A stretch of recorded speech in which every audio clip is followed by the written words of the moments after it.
Hi folks, welcome to Greg's Workshop. I'm Greg, and today we're going to be cutting a slot for T-track in this bench right here. So I have a stop for my miter saw, and we're going to be using a cool new tool I found on Etsy. So let's take a look at what we're going to be using for this project. First off, the T-track. This is the PowerTech T-track. You can see, if I can get it right there, it kind of has a dual profile. You can fit either regular T-bolts in, or you can fit regular bolts in there. Either one will work. To cut the slot, we're going to be using this, I don't know, jig router base. Anyway, this comes from a company on Etsy called Toolcurve, as well as the Festool adapter for the dust. It also has about a couple of stops. So this rides in my track saw track, my Craig track saw, just about like this. Just like so. So we'll get everything measured out here. We'll get the T-track secured down, and we'll cut a slot. All right, so what we're going to do is we're going to cut a slot right about here. That way I can put a stop block in like so, slide it all the way out, make repetitive cuts. I'm going to come back. We're going to mark the center of the slot. We'll make that about 2 inches out, which is right there. So that's where the center of the drill bit, or excuse me, the center of the router bit is going to be. Then if we hold the router has a nice little mark right here. I don't know if you can see that. Right where that needs to be. And then we'll mark the outside of the track. So where the jig, on the jig here, right on this edge, is the outside of the track. Alright, so we have our outside of the track right here. I'm going to measure from the edge. Looks like it's about 4 3/4. It's actually a little bit less than that, but I'll make that mark just to keep it consistent. Come back here to the back edge. Also measure 4 3/4. And come all the way to the end here, off camera, and measure 4 3/4. Now I've removed the miter saw to give me a little more room to work. The miter saw stands just proud of this bench top, so I want to make sure that I get full depth right from the get-go. We're going to start by putting in a piece of sacrificial pine right here. The slot's going to start cutting in this way. That jig doesn't actually work for the plunge base, so we have to just come in from the side. So we're just going to do a couple of brads here, right in here. So that way we won't tear out the plywood.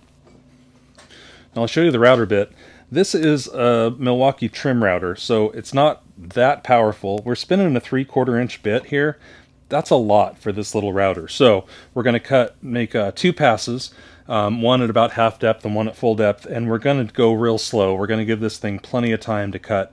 We don't want to go too fast, partly for dust collection and partly just to not bog down the router. I want a nice clean cut.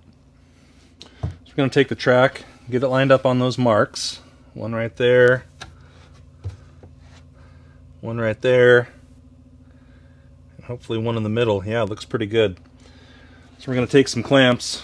I'm going to get it secured to the workbench. Both ends.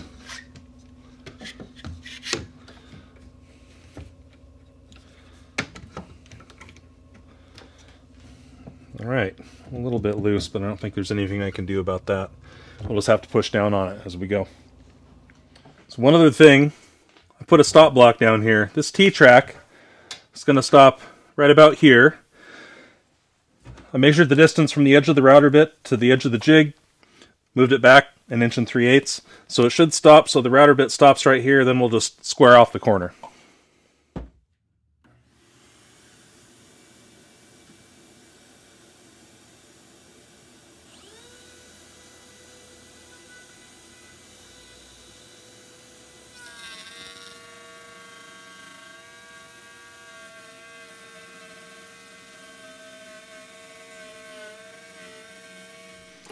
So our first pass was a success. So we're going to go ahead and reset the height so we can get full depth. So what I'm doing is I'm just looking at the router bit and the T-track, and I'm just going to use my little depth wheel here.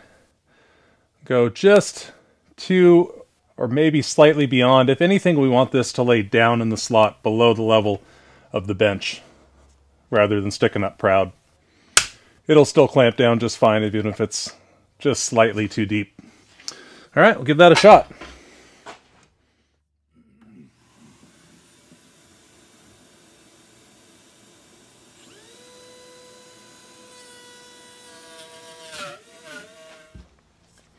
So I'm going to use my mallet and chisel to square up the back corner here, because obviously the router bit is round, so it does not leave a square end.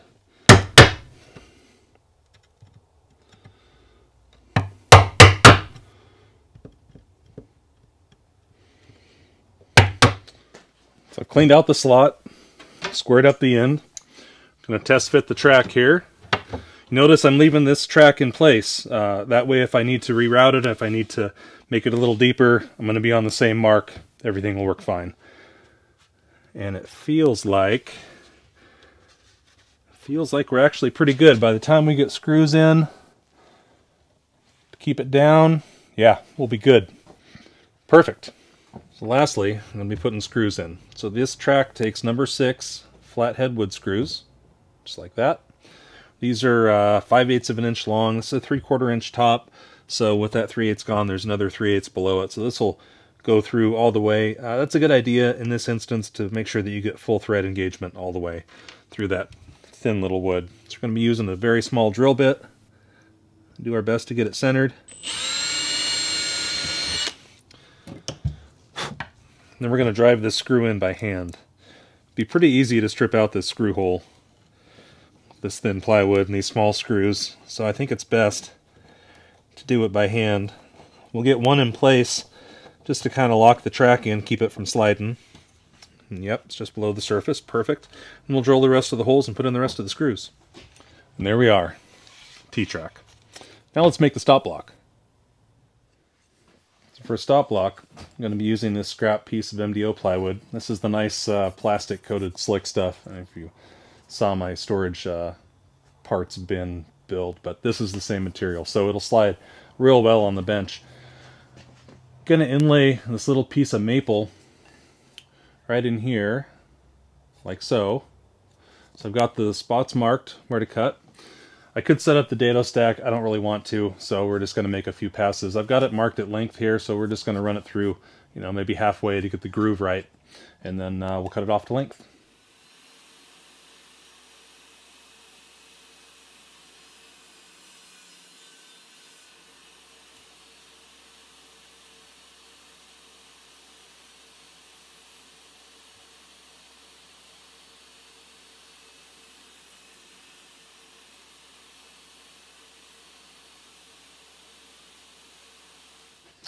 All right, got our slot cut.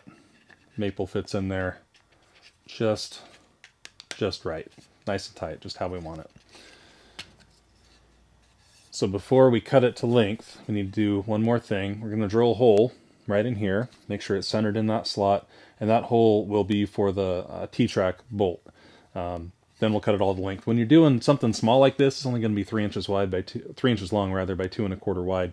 It's best to leave it long, do all your machining and all your extra steps, and then cut it off at the very last minute, the very last step. And we'll glue this in. So I have my T-bolt. It's a 5/16 shank.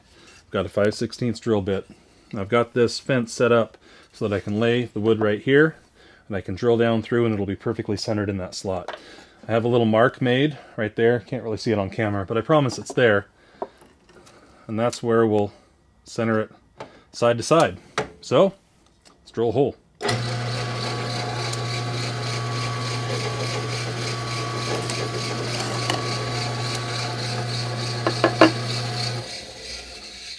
All right, and the bolt slides right up, just like that.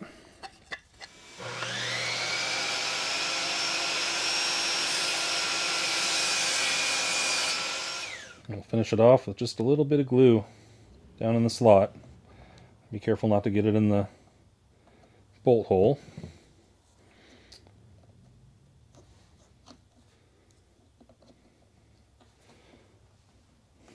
A little bit of squeeze out, that's all right.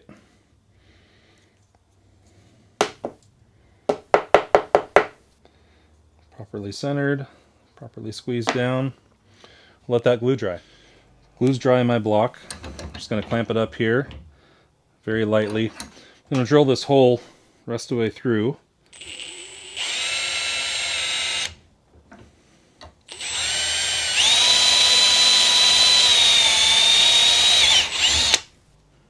Alright, so the glue wasn't completely dry. That's alright, nothing came out. So you can see we've got the hole drilled through there. Get that in, there we go. Nice and centered. So the next thing we need to do is we need to cut out a notch for the T-bolt. Now, what do I mean by a notch for the T-bolt? Well, you can see we've got this piece of maple here, and the T-bolt there.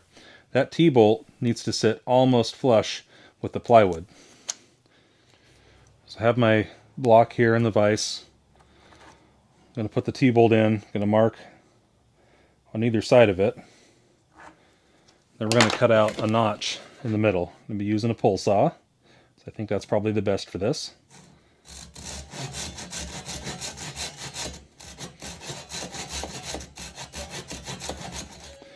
And we want to be careful not to score the plywood, and we don't have to go all the way down to the plywood. Just really, really, really close is plenty.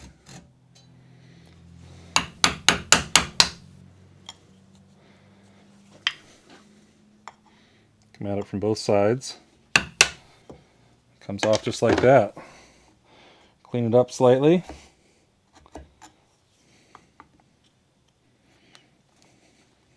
Don't cut towards yourself.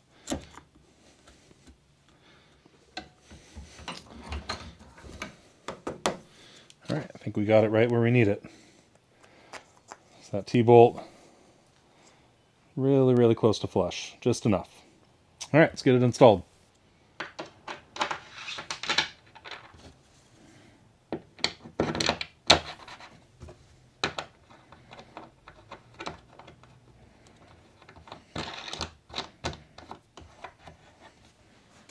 Beautiful.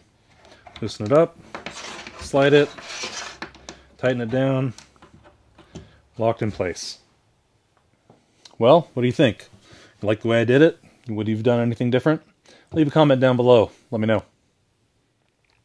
Folks, if you enjoyed that video, go and give it a thumbs up, subscribe to the channel, ring the bell to get notified of new content every other week, roughly.